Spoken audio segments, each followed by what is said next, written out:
Here I have Nissan Ariya Nismo, and let me show you how to use car carrying trains on the following car.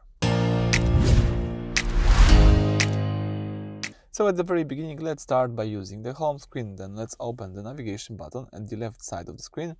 Tap the navigation. Now we've got access to the navigation.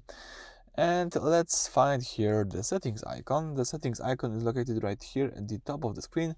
If you tap the settings, you can use the navigation settings of this car.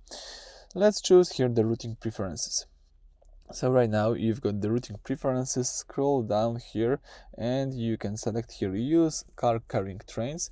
You can disable or enable this feature just by using this toggle. So right now this feature is enabled, and basically it could be useful sometimes in some regions like Alps or Eurotunnel. You can put your car on a train to cross mountains or water.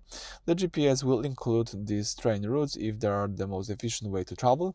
So in my case, let me keep it on, so I will just see if there is any possible way to use the car carrying trains on my route. Alright, so that's it for this video. Thank you for watching. Please subscribe to our channel and leave thumbs up.